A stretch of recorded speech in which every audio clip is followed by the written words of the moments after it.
굿모닝 큐티 가족 여러분, 지난 2월 4일 베이징 동계올림픽이 개막했습니다. 그래서 겨울 스포츠를 좋아하시는 분들은 가끔씩 눈요기를 하시라고 생각합니다. 쇼트트랙을 재밌게 보다가 헝그리 선수가 1등으로 들어왔는데도 불구하고 반칙을 했다 해서 그 1등이 바뀌는 사건을 보고 아주 강력하게 심판들에게 편파 판정이라고 하면서 항의하는 것을 보았습니다. 이와 같이 가끔 편파 판정이라고 생각할 때 우리의 마음이 얼마나 낙심됩니까? 이처럼 우리도 열심히 달려가는 삶 속에 끼어드는 세상의 편파 판정이 다가오는데요. 그때 우리는 낙심하지 말고 주님을 바라보아야 할 것입니다. 주님께서 아시고 늘 나를 응원하시고 계시는 주님을 기억하며 힘을 내는 수요일 되시길 응원하고 기도합니다. 오늘 함께 부를 찬송은 484장 마음속에 근심 있는 사람입니다. 다 함께 3절을 찬송하겠습니다.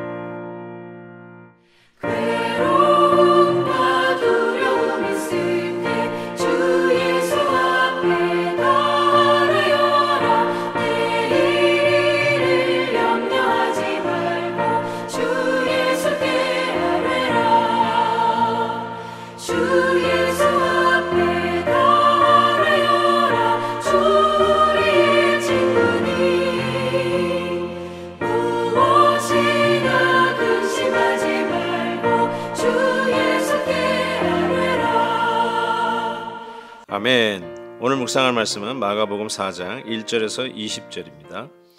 예수께서 다시 바닷가에서 가르치시니 큰 무리가 모여들거늘 예수께서 바다에 떠 있는 배에 올라 앉으시고 온 무리는 바닷가 육지에 있더라. 이에 예수께서 여러 가지 비유로 가르치시니 그 가르치시는 중에 그들에게 이르시되 들으라. 씨를 뿌리는 자가 뿌리러 나가서 뿌릴새 더러는 길가에 떨어지매 새들이 와서 먹어버렸고 더러는 흙이 얇은 돌밭에 떨어지매 흙이 깊지 아니하므로 곧 싹이 나오나 해가 돋은 후에 타서 뿌리가 없으므로 말랐고 더러는 가시떨기에 떨어지매 가시가 자라 기운을 막음으로 결실하지 못하였고 더러는 좋은 땅에 떨어지매 자라 무성하여 결실하였으니 30배나 60배나 100배가 되었느니라 하시고 또 이르시되 들을 귀 있는 자는 들으라 하시니라. 예수께서 홀로 계실 때에 함께 한 사람들이 12 제자와 더불어 그 비유들에 대하여 물으니 이르시되 하나님 나라의 비밀을 너희에게는 주었으나 외인에게는 모든 것을 비유로 하나니 이는 그들을 보기는 보아도 알지 못하며 듣기는 들어도 깨닫지 못하게 하여 돌이켜 죄사함을 얻지 못하게 하려 함이라 하시고 또 이르시되 너희가 이 비유를 알지 못하실는데 어떻게 모든 비유를 알겠느냐. 뿌리는 자는 말씀을 뿌리는 것이라. 말씀이 길가에 뿌려졌다는 것은 이들을 가리킴이니 곧 말씀을 들을 때에 사탄이 즉시 와서 그들에게 뿌려진 말씀을 빼앗는 것이요. 또 이와 같이 돌밭에 뿌려졌다는 것은 이들을 가리킴이니 곧 말씀을 들을 때에 즉시 기쁨으로 받으나 그 속에 뿌리가 없어 잠깐 견디다가 말씀으로 인하여 환난이나 박해가 일어나는 때에는 곧 넘어지는 자요. 또 어떤 이는 가시떨기에 뿌려진 자니 이들은 말씀을 듣기는 하되 세상의 염려와 재물의 유혹과 기타 욕심이 들어와 말씀을 막아 결실하지 못하게 되는 자요. 좋은 땅에 뿌려졌다는 것은 곧 말씀을 듣고 받아 30배나 60배나 100배의 결실을 하는 자니라. 아멘.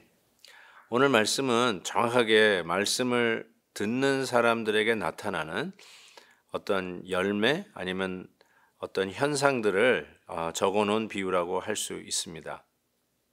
하나님의 말씀을 들으면서 여러 가지의 반응들을 볼 수 있습니다. 특히 저는 설교자로서 주일 예배 후에 성도님들의 피드백을 가장 많이 듣는 사람 중에 하나일 것입니다. 하나님의 말씀이 던져졌을 때 그것은 오늘 이 비유의 말씀처럼 성도님들의 마음밭에 떨어지는 씨앗과 같다라고 이야기를 합니다. 결국 우리의 삶 속에 어떤 영적인 성장과 그로 인해서 맺혀지는 열매들은 하나님의 말씀의 결과라고 할 수 있죠. 믿음은 들음에서 말미암고 그 들음은 하나님의 말씀이다라고 이야기를 하죠. 그리스도의 말씀.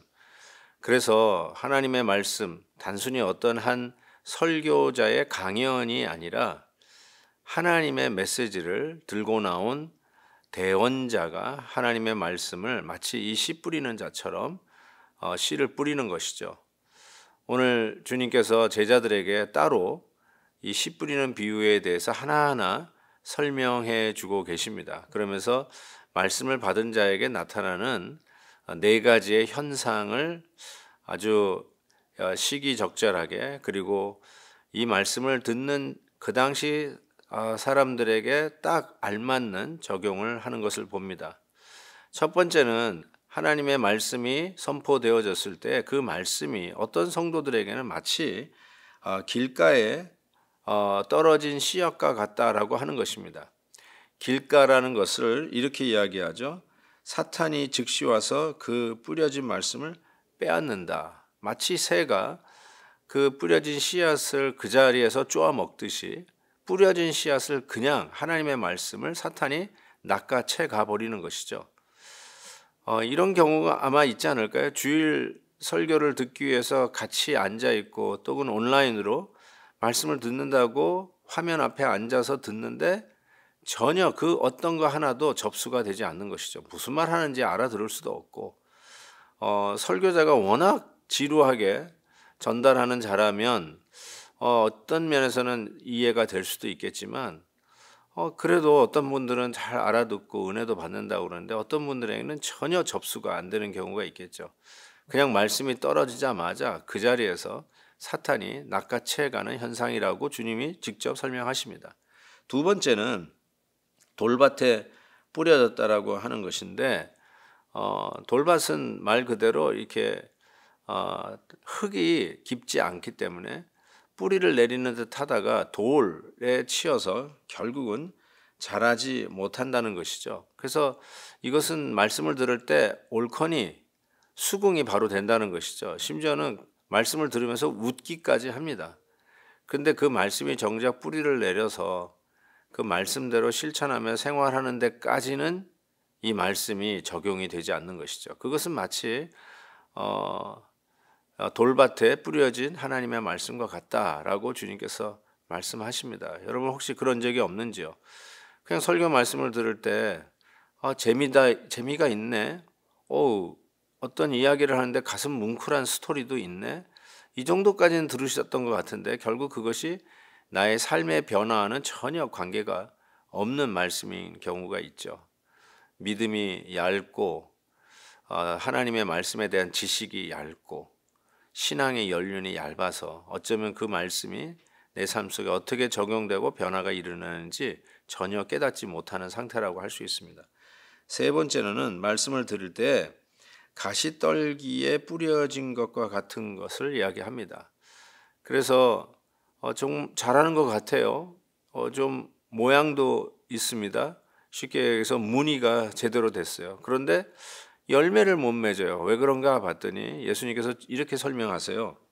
그 가시 때문에 기운이 막혀서 열매를 못 맺는데 그것은 세상의 염려와 재물의 유혹과 기타 욕심 때문에 그렇다, 이렇게 말씀을 합니다.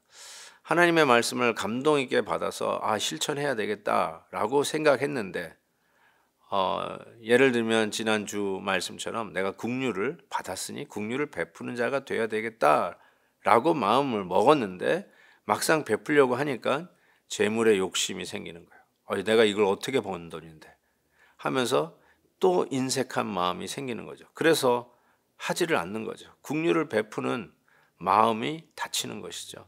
그것이 바로 가시밭에 떨어진 말씀과 같다. 그러나 네 번째 밭은 무엇이죠? 좋은 밭이다. 그래서 30배, 60배, 100배의 열매를 얻는 밭이라고 이야기를 합니다. 말씀을 듣는 자세도 바를 뿐만 아니라 말씀을 듣고 그것이 뿌리를 내리고 결국 우리의 삶 속에 변화를 가져오는 원인이 된 말씀으로 섭취하고 적용하고 그 말씀 때문에 살아가는 결과가 있는 삶. 우리 성도님들은 좋은 밭이었으면 정말 좋겠습니다. 저의 기도입니다. 설교자로서 우리 성도님들을 향한 온라인이든 아니면 현장에서 말씀을 듣든 말씀을 전하기 전에 간절한 기도의 제목이 우리 말씀을 듣는 성도님들의 마음이 좋은 밭이 되게 해 주옵소서. 하나님의 은혜가 아니면 어떻게 30배, 60배, 100배의 열매를 거둘 수 있겠습니까? 사랑하는 성도 여러분, 오늘 이 아침 영상도 그렇습니다. 어떤 마음밭으로 오늘 메시지가 여러분의 마음밭에 떨어졌을까요? 주님의 은혜가 있기를 간절히 소원합니다. 하나님 아버지, 우리의 마음밭이 말씀을 들을 때마다 좋은 밭이 되어서 내가 기대하지도 않았던 열매, 30배의 열매, 60배, 100배의 열매를 거두는 역사가 있게 해 주옵소서. 예수님의 이름으로 기도하옵나이다. 아멘. 내일 또 뵙겠습니다. 김한효 목사님과 함께하는 아침 영상 메시지에 성도님들이 함께 참여할 수 있는 이벤트를 엽니다. 가족 큐티를 주제로 직접 촬영한 사진을 보내주세요. 그중 선정되신 한 가정에는 소정의 선물을 드립니다.